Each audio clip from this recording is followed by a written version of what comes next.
Ladies and gentlemen, please help me welcome Chris Wright.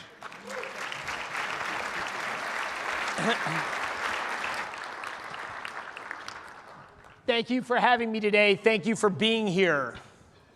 The Righteous Mind is a brilliant book written by social psychologist Jonathan Haidt. In it, he compellingly argues that human decision-making is dominated by emotions. Rational thought, that's a sidebar at best.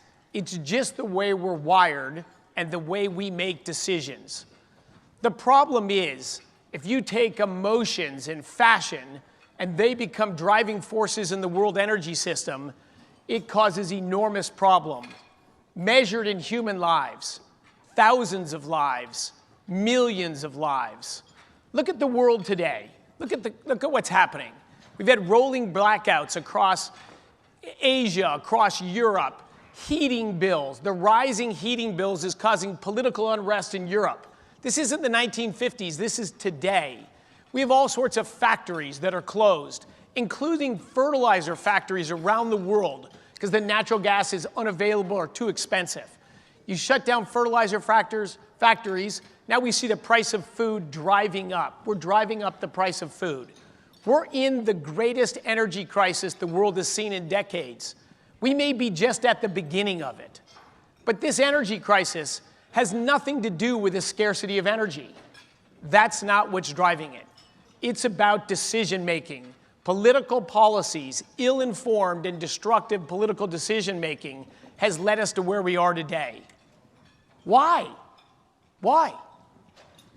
The mainstream narrative, or at least mainstream among the well-off in rich countries, is that the countries of the world are locked in arms, battling an ever-growing climate crisis.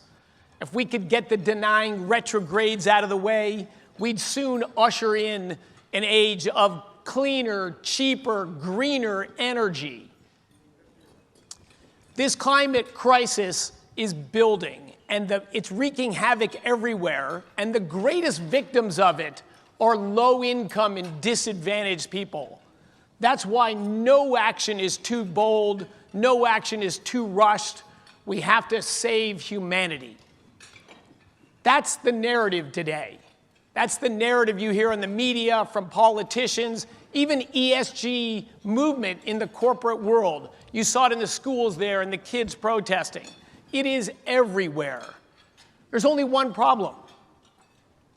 None of it is true. On the three major points, and I'll break them down, on the three major points, the opposite is far closer to the truth than the narrative. Let's start with the energy transition, that we're barreling on to cheaper, cleaner, greener energy. The energy transition movement began in 1992 with the Kyoto Protocols. 30 years, trillions of dollars of subsidies, countless government mandates. And what's the result? Fossil fuels went from 87% of global energy, plunging all the way down to 83% of global energy in 30 years. Even that 4% change in market share, which is mostly the low-hanging fruit, the electricity sector in wealthy countries, even that little bit has driven up electricity prices, driven down the grid reliability. The United Kingdom and California, that have been in the vanguard of this, they've just displaced the energy-intensive manufacturing out of their countries. They still consume the same products, they just import them now. Look, I went to MIT as a young kid specifically to work on fusion energy. After undergrad, I went to graduate school at UC Berkeley in electrical engineering. I worked in solar energy. I worked in next-generation geothermal energy for years, and I am again today. The energy transition isn't failing for lack of effort. The energy transition is failing because energy is hard. Energy is hard. But it's essential to human life everywhere and always. What about the climate crisis? What about the climate crisis? So Fossil fuels started to be meaningful sources of energy a century to a century and a half ago, and they've transformed the world. Human life expectancy has doubled, and the number of people in extreme poverty, meaning living on less than $2 a day, has gone from 90% of humanity to less than 10% of humanity. But did this come with cost? Did this come with trade-offs? Of course it did. From combusting fossil fuels, we've grown the atmospheric concentration of carbon dioxide, CO2 in the atmosphere, by about 50%. From a little less than 0.03% to today a little more than 0.04% of the atmosphere is CO2 today. CO2 together with methane, some other gases, most notably water vapor, absorbs infrared radiation. This warms the planet. The planet's warmed about 1 degree centigrade, 1.5 Fahrenheit, over the last century, over 100 years. And at current warming rates, we probably get another degree centigrade warming by the end of this century. Is that a crisis? Well, the biggest argument put forward that it is a crisis is what we hear incessantly today about extreme weather, the explosion and danger of extreme weather. Now, last year, we had the smallest number of hurricanes in the globe ever recorded in the 40 years of satellite data. You probably haven't heard about that. The year before, we had a lot of named storms, but the total accumulated cyclonic energy, the nerdy way for how much hurricane activity was there last year, was quite low as well. In fact, the summary on extreme weather is that hurricanes, tornadoes, droughts, floods, there's no meaningful trend in any of them. That is from the Intergovernmental Panel on Climate Change. You probably haven't heard that either. The most important factor with extreme weather, as the most important factor with everything, is what does it mean to human beings? Deaths from extreme weather. Deaths from extreme weather have dropped by far more than 90% over the last century. This is a century in which the human population has tripled.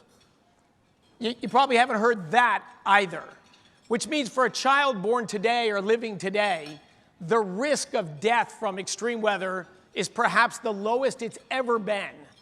Yet the fear and anxiety about it has never been worse. 20% of children report nightmares about climate change every day. Terrifying our children with a false and dishonest narrative is one of the things that infuriates me about this movement.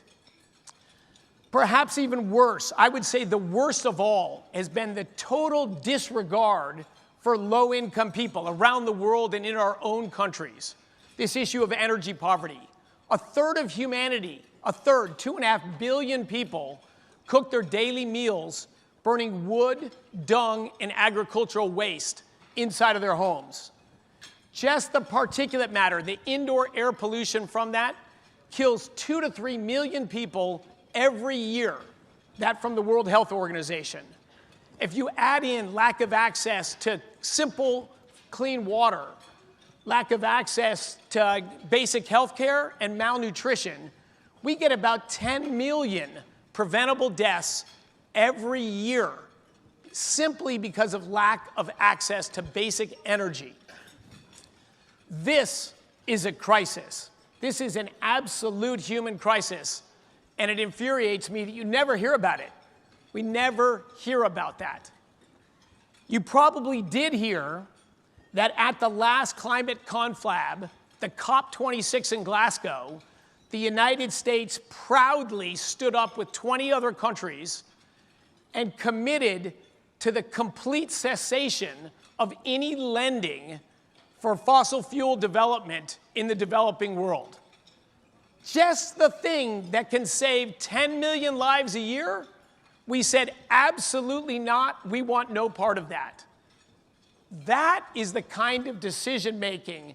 I think the people who wrote that declaration or started probably have no idea what they're doing. But this feels good and this is fashionable in today's climate movement. That's deeply disappointing to me. And energy poverty is not just it's not just in poor countries. There, the problem is the most dramatic, the most limiting of people's opportunities for long and healthy lives? The solution to fuel is very simple.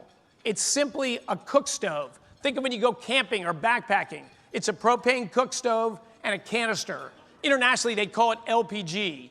My company, Liberty, is launching partnerships this year with local businesses in Africa to help them expand, to bring energy access, clean cooking fuels that change their prospects in life. It saves the women in every traditional society over an hour a day walking to collect fuel wood and about an hour a day walking to collect water. It's transformative, but you never hear about it in the messaging today about climate change and energy. In wealthy countries, in the United States, 10% of US citizens have received a utility disconnection notice in the last year. A larger percent self-report to keeping their homes at unsafe temperatures, too cold in the winter, too hot in the summer, to save money to pay for life's other necessities. This is dramatic. Tens of thousands of people, low income, elderly, think retired people, die every winter freezing to death in their own residences.